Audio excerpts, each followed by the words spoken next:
ugly, the stupid, even the exasperating can be its objects.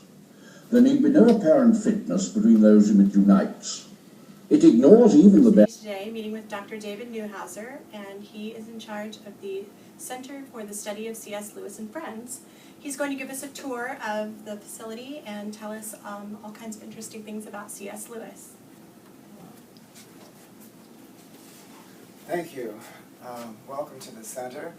I think I should start by explaining the pub that we have over here. It's really a fake pub, but it's made up of antique pub furniture from England, and it's here because C.S. Lewis and his friends met at a pub in Oxford every Tuesday morning for many years, and their association with the pub is very well known. In the pub there is a plaque and pictures celebrating the visit of these scholars. The group included J.R.R. Tolkien, who wrote The Hobbit and The Lord of the Rings, and so Lewis and Tolkien are the two most famous members of this group. So that's the reason for the pub. Lewis was born in Belfast, Ireland in 1898, but he spent most of his life in England. Even as a boy, he went to boarding schools in England, and then went to Oxford University and taught at Oxford for most of his life, except for the last few years when he taught at Cambridge University. Lewis was a literary scholar, historical and critical scholar of literature. He also, of course, wrote many books about Christianity. His parents were Christian, but as a boy he lost his faith as a young teenager and didn't become a Christian until he was in his early 30s. From then on he wrote many books about Christianity in addition to his scholarly works. He wrote several very important works of literary criticism. But then he wrote books about Christianity, and then of course he wrote much fiction, including the Chronicles of Narnia, and a space trilogy, 3 books that should be classified as fantasy or science fiction, and several other books of fiction. So he was a very prolific writer. Now, we might look at some of the things we have in the center. Over here, we have an original pencil sketch of Lewis made by a friend of his, Mary Nayland, shortly before his death. She was a student of his, and C.S. Lewis was godfather to her daughter. Now we have 20-some letters, between 25 and 30 letters from Lewis to Mary Nayland. I can show you a couple of them over on the other side of the room. About 40 letters from that C.S. Lewis wrote. Between 25 and 30 he wrote to Mary Nayland, who made the pencil sketch. And over here we have on display a couple of those. Most of them we keep in a vault in the archives because they are very rare. Well, they're unique, of course.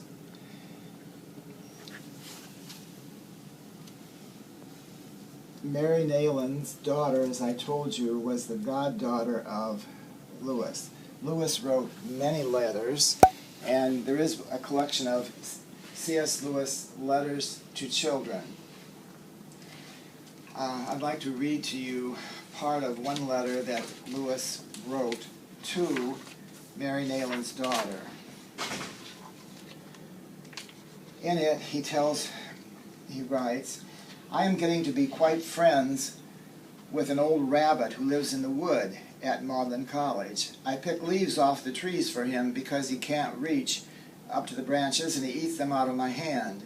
One day he stood up on his hind legs and put his front paws against me. He was so greedy, I wrote this about it. A funny old man had a habit of giving a leaf to a rabbit. At first it was shy, but then by and by it got rude and would stand up and grab it. But it's a very nice rabbit all the same. I call him Baron Biscuit." That's just a bit of one letter, and I would like to read a little bit of another letter that he wrote to another child friend. And in this letter he talks about the way he wrote books. So he says, "Dear Meredith, 1. Why did I become a writer? Chiefly, I think, because my clumsiness or fingers prevented me from making things in any other way." He did have problems. He never learned to type. He never learned to drive a car.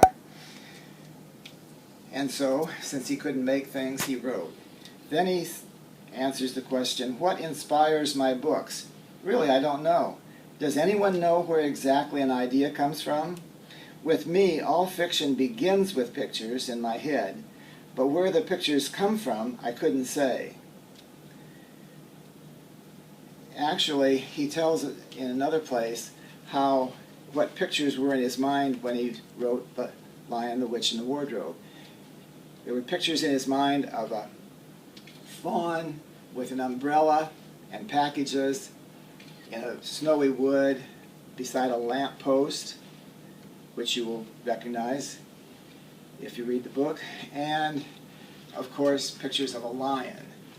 And these various pictures in his mind then began to suggest a story to him, which he then wrote. Many people think that Lewis wanted to teach children or young people or adults various things, and he would decide what he wanted to teach them and then write a story about it. But he said he couldn't possibly do that. What he did was he had a story in his mind, and he wanted to tell the story. If there was any teaching or moral in the story, it simply grew out of the author's, in this case Lewis's, worldview or set of values. So that was how he wrote. Then he said, I have, as usual, dozens of plans for books, but I don't know which, if any, of these will come off. Very often a book of mine gets written when I'm tidying a drawer and come across notes for a plan rejected by me years ago, and now suddenly realize I can do it after all. This, you see, makes predictions rather difficult. And then he ends with, I enjoy writing fiction more than writing anything else. Wouldn't anyone? So he was a very prolific author. One of his books was a collection of quotations from his favorite author, George MacDonald. And he dedicated that book to Mary Nayland, that we've just been talking about. And here is the copy of the book with his inscription that he gave to Mary Nayland. C.S. Lewis lived with his brother, Warren Lewis, for many years. Warren Lewis had been in the Army, and after early retirement, he then moved in with his brother, lived with him for the rest of C.S. Lewis's life. Even lived with him after Lewis married, and Lewis didn't marry until he was in his 50s. He married an American lady, Joy Davidman Gresham. And we do have a book that Lewis wrote, Mere Christianity, the copy that he gave to Joy when they first met. One particular set of books I'd like to show you, this set of first editions that we have of the Chronicles, and before we get into the story, I can't resist reading what I think is the best opening of any book. After you finish with The Lion, the Witch, and the Wardrobe, you might want to read the rest of them, and The Voyage of the Dawn Treader begins like this. There was a boy called Eustace Clarence Scrubb, and he almost deserved it. His parents called him Eustace Clarence, and masters called him Scrubb. I can't tell you how his friends spoke to him, for he had none. He didn't call his father and mother, but Harold and Alberta.